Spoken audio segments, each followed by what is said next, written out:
Jadi serangan terhadap tower di Nakura dan ada dua personel yang terluka, dan kedua penjaga perdamaian tersebut adalah personel dari Indonesia. Nah, begitu mendapatkan informasi tersebut, saya langsung menghubungi Komandan Kontingen Garuda, Kolonel Gofar, guna mendapatkan informasi dan konfirmasi langsung mengenai kondisi dua peacekeepers Indonesia.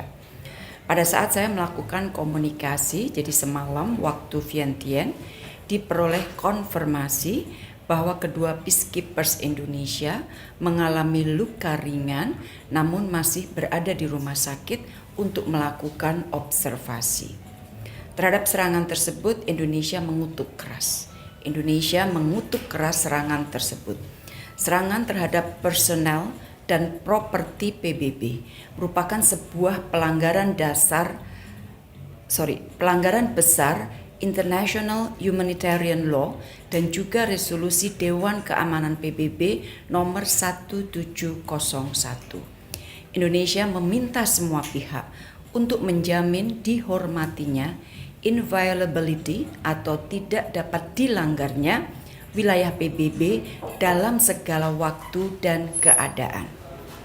Nah, UNIFIL juga menyampaikan statement, ini saya quote supaya teman-teman bisa tahu persis nuansnya. Quotation dari UNIFIL, "We remind the IDF and all actors of their obligation to ensure the safety and security of UN personnel and property, and to respect inviolability of UN premises at all time.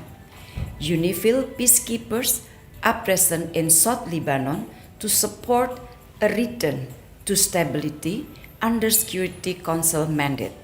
Any deliberate attack on peacekeepers is a grave violation of international humanitarian law and of Security Council Resolution 1701.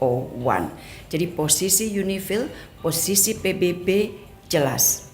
Nah rekan-rekan, semalam saya juga melakukan komunikasi dengan tim kita yang ada di PTRI New York. Nah perkembangannya, Dewan Keamanan PBB tadi pagi saya kontak Dewatap kita baru saja menyampaikan statement. Dewan Keamanan PBB melakukan pertemuan briefing untuk membahas situasi Timur Tengah pada 10 Oktober sore waktu New York, yang berarti pagi tadi, makanya tadi pagi saya berkontak dengan New York waktu Vientiane. Pertemuan diadakan atas permintaan Perancis karena Perancis adalah pen holder untuk isu Lebanon dan UNIFIL. Untuk mensikapi eskalasi konflik di Lebanon, khususnya serangan Israel atas pasukan perdamaian UNIFIL di wilayah netral Blue Line. Indonesia diundang di dalam briefing tersebut, dan Indonesia sebagai salah satu country concern yang diminta untuk menyampaikan statement. Jadi briefing DK biasanya kalau ada negara-negara yang terkait dengan isunya, maka negara-negara yang bukan anggota PBB tersebut diundang untuk menyampaikan statement. Nah, Dewatap kita menyampaikan statement yang intinya mengecam keras serangan Israel sebagai pelanggaran terhadap piagam PBB, multilateralisme dan hukum humaniter internasional. Serangan merupakan upaya teror Israel kepada pasukan penjaga perdamaian dan masyarakat internasional. Indonesia menegaskan bahwa mereka yang teguh pada prinsip perdamaian tidak akan pernah gentar. Sebagai negara kontributor pasukan perdamaian PBB terbesar nomor 5 di dunia dan terbesar di UNIFIL, Indonesia akan selalu mendukung misi perdamaian PBB sesuai mandat Undang-Undang Dasar 45. Peacekeepers Indonesia setia dengan mandatnya, dan Indonesia mendesak Dewan Keamanan PBB untuk juga memastikan terjaganya mandat Dewan Keamanan dengan mengambil langkah konkret yang menjaga kredibilitas Dewan Keamanan.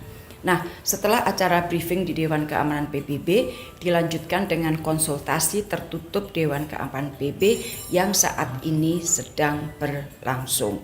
Nah teman-teman, semalam begitu kita mendapatkan informasi tersebut, di sebelah saya adalah Menteri Luar Negeri Kamboja, sebelah lagi adalah Menteri Luar Negeri India yang semuanya memiliki pasukan di UNIFIL di Lebanon, dan mereka juga langsung melakukan kontaknya dengan pasukan-pasukan yang ada di lapangan. Jadi itu yang pertama yang ingin saya sampaikan.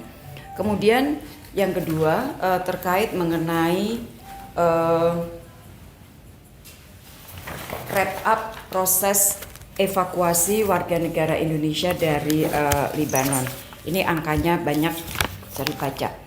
Jadi rekan-rekan mundur sedikit, KBRI Beirut sudah meningkatkan status menjadi siaga 1 pada 4 Agustus 2024. Situasi dinilai dapat tereskalasi dan membahayakan keselamatan WNI. Sesuai rencana kontingensi, Kementerian Luar Negeri dan KBRI menyiapkan proses evakuasi. KBRI Beirut melakukan komunikasi juga dengan para WNI untuk menjelaskan status siaga 1 dan juga langkah-langkah evakuasi. Pada saat itu 25 WNI menyatakan bersedia dievakuasi, sisanya menyatakan belum bersedia pada waktu itu. Nah, dari permintaan evakuasi tersebut, KBRI melakukan evakuasi 25 WNI melalui jalur udara secara bertahap. Jadi menggunakan pesawat komersial secara bertahap. Gelombang pertama 10 Agustus 13 WNI, gelombang kedua 18 Agustus 7 WNI, gelombang ketiga 28 Agustus 5 WNI.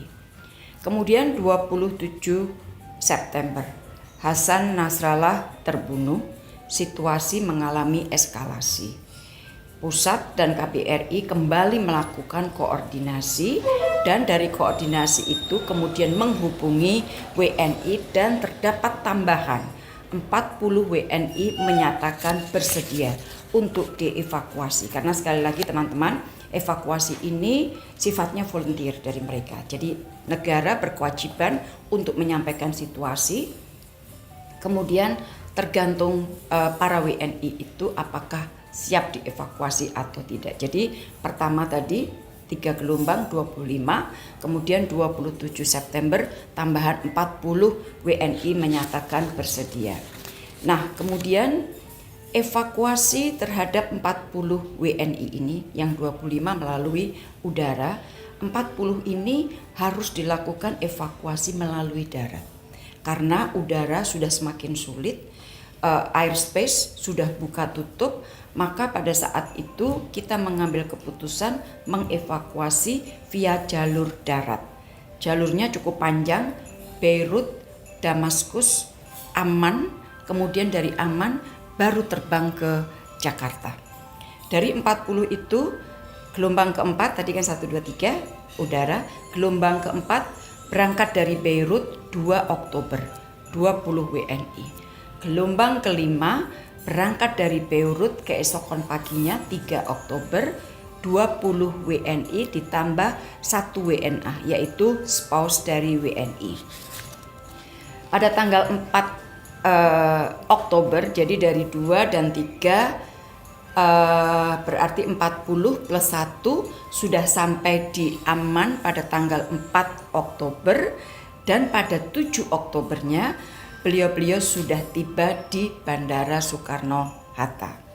Nah, kita lihat serangan Israel semakin intensif termasuk di Beirut, dan KBRI kembali menerima permintaan evakuasi 14 WNI. Evakuasi dilakukan melalui darat, Beirut, Jeddah, melalui jalur udara, Beirut, Jeddah, Dubai, Jakarta. Gelombang ke-6 take off dari Beirut 9 Oktober untuk 14 WNI dan sudah tiba kemarin di Suta pada 10 Oktober. Dengan demikian teman-teman, WNI yang sudah berhasil dievakuasi per 10 Oktober adalah 79 WNI plus 1 warga negara asing yang merupakan spouse dari WNI. Sebagai catatan, KBRI Beirut mendata bahwa saat ini jumlah WNI di Lebanon masih 85 orang. Mayoritas adalah WNI yang menikah dengan warga negara Lebanon dan per saat ini belum ingin dievakuasi. Jadi itu rincian lengkap dengan jumlah dan juga tanggalnya. Terima kasih.